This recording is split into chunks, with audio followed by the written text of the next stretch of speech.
महात्मा बुद्ध एक गांव में प्रवचन सुना रहे थे। उन्होंने पास हुए लोगों के समीप अपनी मधुर वाणी से सभी को संबोधित करते हुए बताया कि हर किसी मनुष्य को धरती माँ की तरह सहनशील तथा क्षमाशील होना चाहिए। क्रोध मानव का ऐसा शत्रु है जो दूसरों को तो हानि पहुंचाएगा, साथ में खुद भी उससे नहीं बच पाएगा। इसलिए क्रोध, ईर्ष्या मानव की सबसे बड़े शत्रु है। सभा में सभी लोग शांति से उनकी बात को ध्यान पूर्वक सुन रहे थे। तभी वहां उस सभा में एक अति क्रोधी व्यक्ति भी उपस्थित था। वह पहले तो उनकी बात सुनता रहा, फिर वह अचानक महात्मा जी से क्रोधित होकर बोला। बोलते समय उसका आंखें खून के समान लाल हो रही थी। उसने बोला कि तुम ढोंगी हो, यहाँ बैठकर लोगों को बेवकूफ बना रहे हो।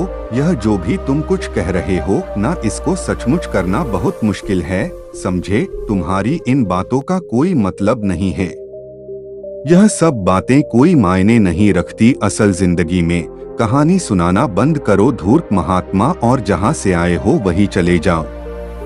ऐसे कठोर वचन सुनकर भी महात्मा जी ने उस क्रोधी पुरुष का कोई विरोध नहीं किया और न ही उसकी बातों पर कोई भी प्रतिक्रिया दी। वह शांत रहे और अपना काम करते रहे, जिससे वह पुरुष और भी क्रोधित हो गया। उसकी समझ नहीं आया वह क्या करे।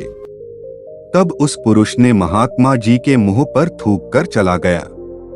अगले दिन जब उस व्यक्ति का क्रोध शांत हुआ और उसे अपनी गलती का पछतावा हुआ, तब वह आत्मग्लानि में जलने लगा और फिर उसने सोचा कि उस महात्मा से मुझे माफी मांगनी चाहिए। वह महात्मा जी की खोज में उसी स्थान पर गया जहां महात्मा जी कल प्रवचन दे रहे थे। लेकिन महात्मा जी वहां कहाँ मिलने वाले थे।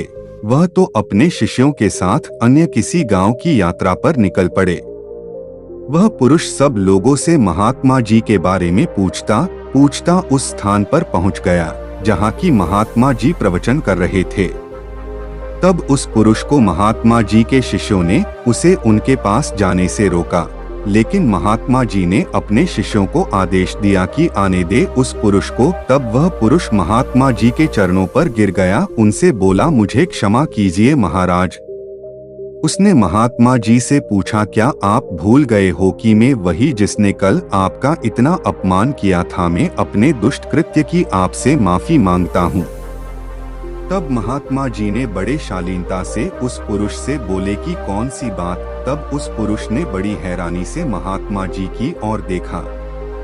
महात्मा जी बोले कि मैं तो बीती बातें वही छोड़ आया, क्योंकि बीता हुआ कल कभी वापस लौटकर नहीं आता। इसलिए बीती हुए बातों की वजह से आज और अपना आने वाला कल नहीं बिगड़ना चाहिए। जो हो गया सो हो गया। तुम्हें अपनी भूल का एहसास हुआ, यही सबसे बड़ी बात है। तुम अपनी गलती को मान लिए, सो तुम अब निर्मल हो गए हो। इसलिए कोई भी ग्लानि अपने मन में नहीं रखो। अपने आने वाले कल के बारे में विचार करो और उसे सुधारने का प्रयास करो।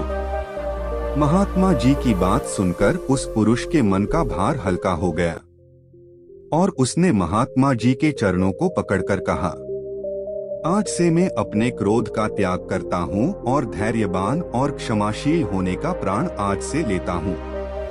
निष्कर्ष तो दोस्तों, हमें इस कहानी से यह प्रेरणा मिलती है कि यदि अपने बीते हुए कल की गलती को लेकर हमें वर्तमान में उसका पछतावा न कर, उस गलती को हमें अपने भविष्य में कभी नहीं करना चाहिए, क्योंकि दोस्तों बीता हुआ कल कभी लौटकर वापस नहीं आता।